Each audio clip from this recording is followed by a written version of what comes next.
Alors dans cet exercice, on s'intéresse au dispositif des fentes de Young, avec deux fentes séparées à la distance d, et puis on regarde la figure d'interférence sur un écran placé à la distance grand D.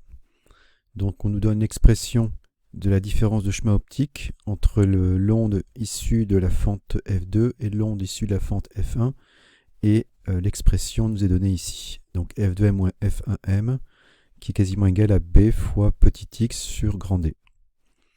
Donc, on nous demande d'abord de rappeler en quoi ce dispositif constitue un dispositif interférentiel, permettant d'observer des interférences constructives ou destructives. Donc, l'idée c'est que l'onde laser qui va traverser les fentes eh bien, va être diffractée par chacune des fentes. On a donc deux fentes F1 et F2 qui se comportent comme deux nouvelles sources, qui sont cohérentes entre elles, puisqu'elles proviennent d'une même source. Et le fait que les sources F1 et F2 soient cohérentes entre elles, ça va nous permettre d'avoir des interférences.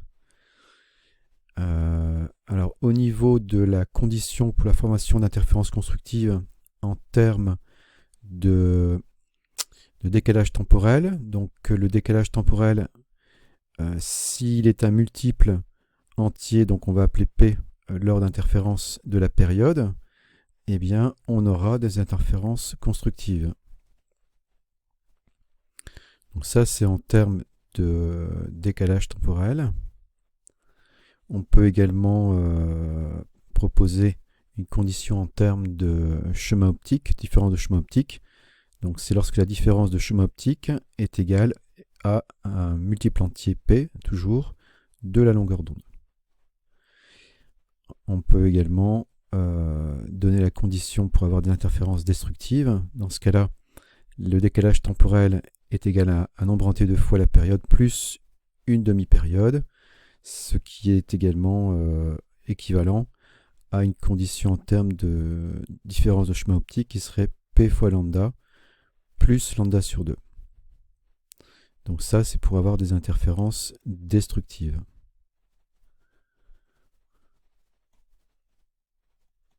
Voilà, alors pour la question 2, montrer qu'en x égale 0, donc on sait qu'il y a une frange brillante en x égale 0, donner la valeur de P en ce point, et bien puisque la différence de marche est égale à B fois petit x sur grand D,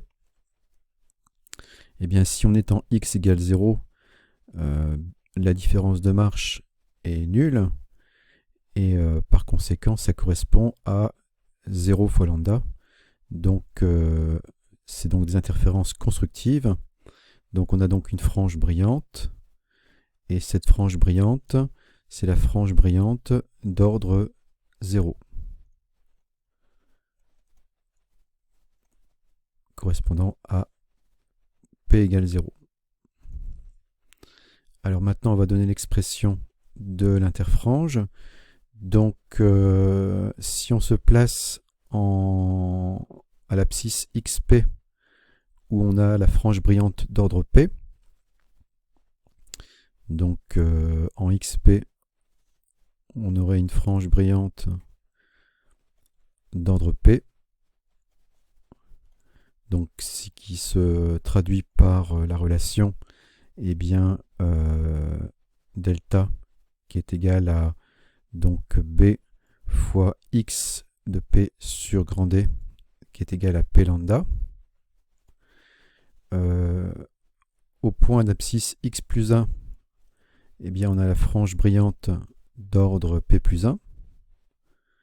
Donc la différence de marche ici, donc on va avoir la relation B que multiplie X de P plus 1 sur grand D, qui est égal à P plus 1 fois lambda.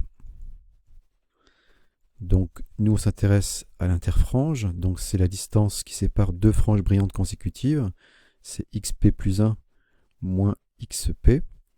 Donc si on fait la différence des relations, entre ces deux relations, eh bien on peut voir que B que multiplie donc XP plus 1 moins XP, c'est-à-dire I sur grand D, sera égal à P plus 1 lambda moins P lambda, donc c'est-à-dire lambda. Donc I, ça sera donc égal à grand D fois lambda sur petit b. Ce qui est bien cohérent au niveau des unités, puisqu'on a un rapport de distance ici. Et puis, il va donc nous rester une distance. Et donc, l'interfrange, c'est bien une distance. Donc, l'expression de l'interfrange, c'est donc D fois lambda sur petit b. Alors, poursuivons. Alors, ensuite, donc pour la question 4, eh bien, ce qu'on fait, c'est qu'on va placer donc à la sortie d'une des fentes une lame transparente. Donc, ça, c'est les deux fentes. Et puis ici, on place une lame. Donc, c'est une lame d'épaisseur E. Donc, et on suppose que la lumière vient frapper normalement cette lame transparente. Donc, on a une lumière qui va traverser la lame d'épaisseur E. Et puis, on va comparer donc le trajet de la lumière pour un rayon qui est issu de l'autre fente. Donc la différence de chemin entre les deux rayons, on nous dit que ça se calcule en faisant donc delta égale C fois delta T. Alors la différence le retard delta T, il est dû à la traversée de cette lame. Donc cette onde issue de F1 va mettre plus de temps que l'onde issue du F2 pour arriver en un même point. Donc la différence tient au fait que ce rayon issu du F2 parcourt le vide, alors que ce rayon-ci parcourt un milieu d'épaisseur petit e et d'indice optique n. Donc l'indice optique n, c'est défini par le rapport C sur V.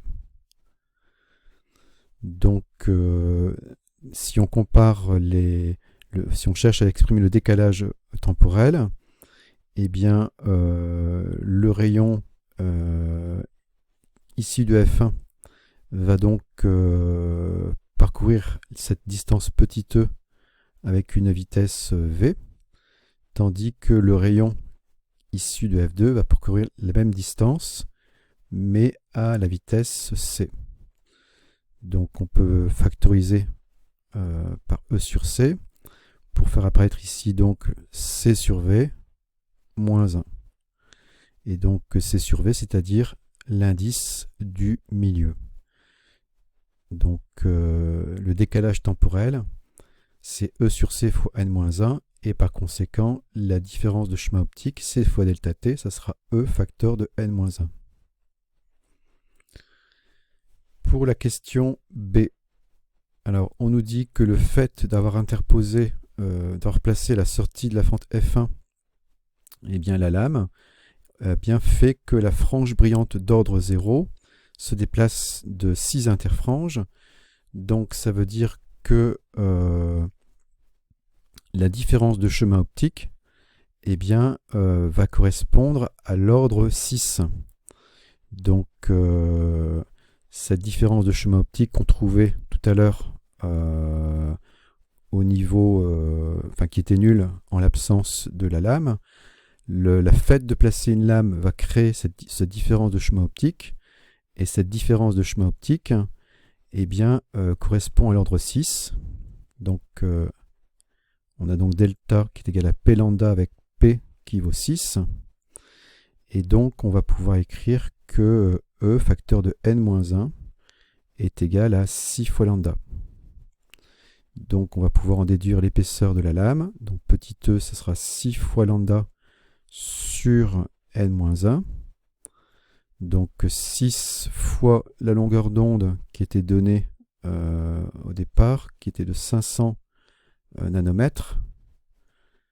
Donc 6 fois 500, donc on peut travailler en nanomètres, 6 fois 500 sur n-1, avec un n qui vaut 1,4. Donc ça fera n-1, ça fera 0,4. Donc numériquement, ça va nous faire eh bien 7500 nanomètres. Et 7500 nanomètres, eh bien, ça correspond à 7,5 micromètres. Donc, on a une épaisseur de lame qui est donc égale à 7,5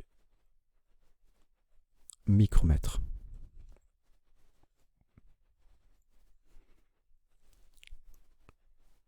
Voilà. Alors, pour développer un petit peu plus, ce qui se passe, c'est que le fait d'avoir placé la lame d'épaisseur E a fait que la frange brillante qui était initialement ici d'ordre 0, elle s'est déplacée de 6i. Alors, en fait, elle s'est placée ici en une position qu'on peut appeler x6, x indice 6. Cette position x indice 6 est donc égale à 6 fois i. Et cette position-ci correspondait donc à une frange brillante due au retard, donc la différence de marche. Donc la différence de marche correspondante était delta égale b x6 sur grand D, qui est donc égal à 6 fois lambda. Donc ce qui se passe ici, c'est que on a placé cette lame qui va introduire une différence de chemin optique que l'on a exprimé tout à l'heure qui était égale à E facteur de n-1. Et puis il y a également cette différence de chemin optique qui est due au fait que le point maintenant est ici. Donc on a le même décalage, la même différence de chemin optique que précédemment. Il y a maintenant celui qui est en plus dû à notre lame. Donc en fait, notre différence de chemin optique, eh bien, il y a le retard dû de l'onde 1 par rapport à l'onde 2 dû au déplacement dans la lame. Et puis il y a aussi le retard dû au fait que ce point-ci est plus proche de M1 que de F1 que de F2. Donc la différence de marche totale, eh bien ça sera donc B x6 sur grand D moins n-1 fois petit e. Et donc, puisque en ce point, l'ordre est 0, eh bien cette différence de marche, elle vaut 0 fois lambda, c'est-à-dire 0. Donc, ça va nous permettre, puisque ceci, c'est 6 lambda, de dire que 6 lambda est égal à n-1 fois petit e. Donc voilà plus exactement ce qui nous permet de trouver la relation. Alors peut-être on n'avait pas calculé, tout à l'heure on n'a pas calculé le i, donc on peut le faire maintenant. Donc pour le i, eh bien grand D qui était donc de 3 mètres. Donc ici lambda qui est 500 nanomètres. Donc il faut que j'exprime petit b également en nanomètres. Donc c'était un petit b qui valait 2 mm, donc 2 mm à exprimer en nanomètres. Donc ça sera 2 fois 10 puissance 6 nanomètres.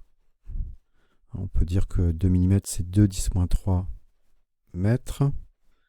Et puis on peut dire que 1 mètre c'est 10-9 nanomètres. Donc ça fait bien 1 pardon, 1 mètre c'est 10 puissance plus 9 nanomètres, donc ça fera bien 2 10 puissance 6 nanomètres. Donc je dis ça par 2 10 puissance 6. Et ça nous fait donc, puisque ici on est en mètres, donc on obtient 7,5 10-4 mètres, c'est-à-dire une interfrange de 0,75 mm. Voilà.